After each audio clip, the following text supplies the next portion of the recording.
In my last video, I showed you how to identify multi-passionate skills within yourself. I told you how to name those superpowers and then convince other people that they're really valuable in the organization.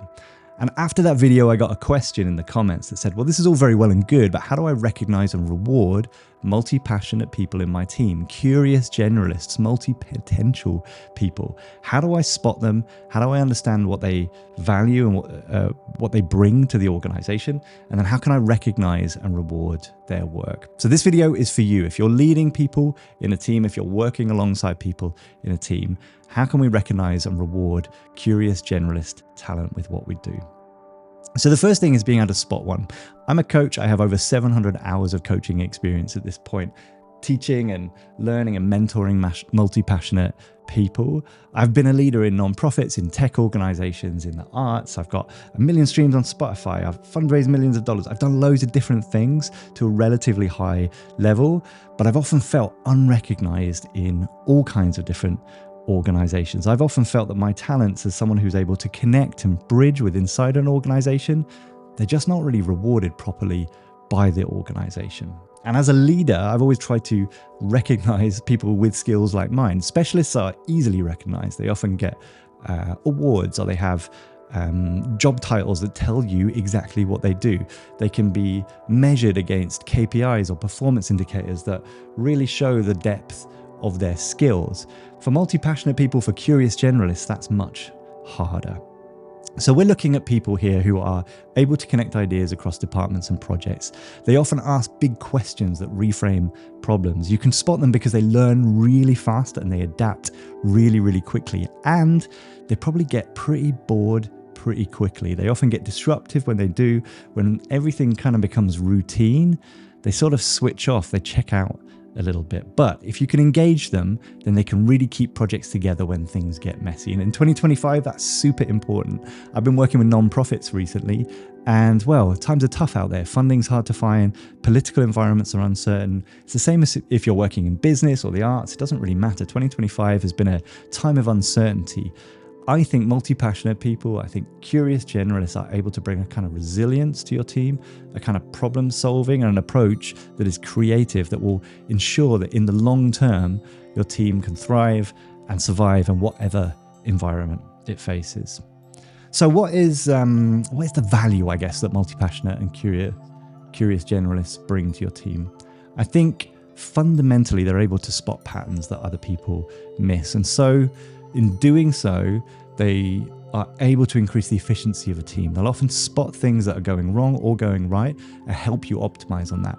It increases efficiency, reduces busy work, reduces duplication, reduces a lot of confusion, and overall it raises the bar for the collective thinking of your team. It strengthens the team's ability to handle change, to adapt to new circumstances, whether that's a change in market, a change in product, a change in the funding situation, a change in the environment where you work. It doesn't matter.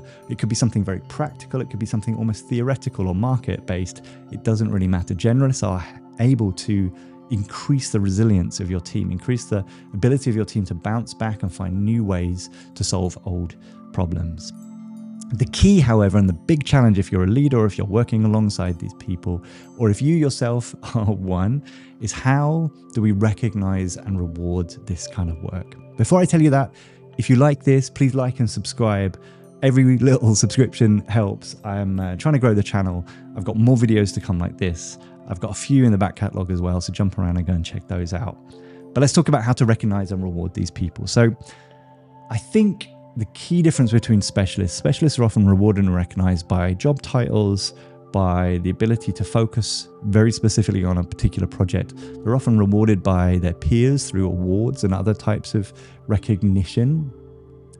We don't have that ability as generalists necessarily because we move between lots of different things. You're not going to become a champion in a particular area, and people in your team who are generalists are sometimes going to go unrecognized by those traditional systems. They often don't respond well to things like pay bumps or job title changes. They kind of see those things as almost arbitrary, as sort of surface level, and they don't really tick the box of what a generalist or a multi-passionate really needs, which is they need their curiosity sated. They need learning built in to what it is that they're doing.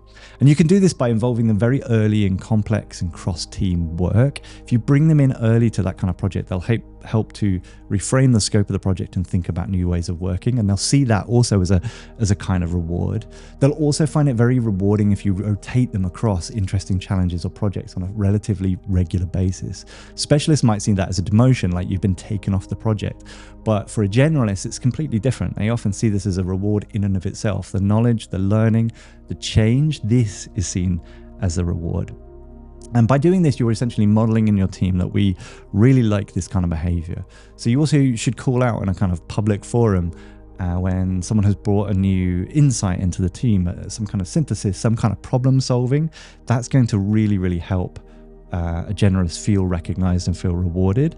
And then you need to assess their impact generally by kind of breadth and influence, rather than necessarily driving very, very specific KPIs. So they will contribute to the whole of the organization. So you might have one true metric driving the whole organization. You need to recognize their ability to drive that.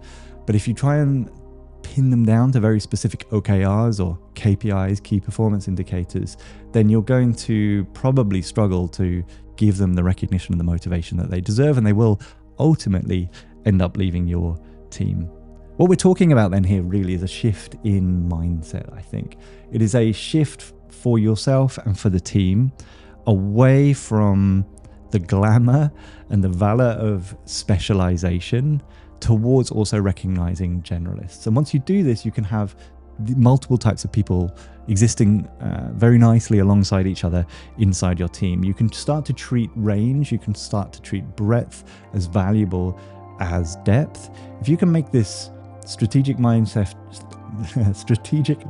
shift inside yourself and your team, you'll really start to reap the rewards. You'll find that these people are going to connect ideas, they're going to connect people and resources in a way that boosts the resilience of your team, boosts the creativity of your team, and makes people feel, part of a bigger whole. Because ultimately that's what it really comes down to. The value of a curious generalist inside the team is that they use their desire for learning, their desire for knowledge, their innate curiosity to make that team better, whether that's reformulating the problem, making people work alongside each other better, thinking about impact or growth in a different way. They're going to be ultimately super, super valuable. I've seen this in non-profit and for-profit sectors. I've seen this in huge teams of 300 people, but also in teams of 3 people. If you're just starting out, it's a brilliant idea to have specialists in your team who know exactly what they're talking about, whether it's a market or a technology or a particular discipline. But it's also really great to have someone who can join the dots, who can flex into doing operations, who can flex into then maybe working on finance or product or communication or a new kind of program design, whatever it might be. If you are a leader, you yourself are a generalist. If you yourself are multi-passionate, you have to be somewhat careful about how you talk to people and how you show up inside the team, because you'll probably find that you yourself need to flex into different modes. One day you'll be the visionary, the next day you need to be really focused on execution, the next day you'll need to be really a people person, the next day you might be a salesperson. You might occupy those 4 different spaces in the space of a single afternoon. That's part of the job, I guess, of being a CEO or an executive director.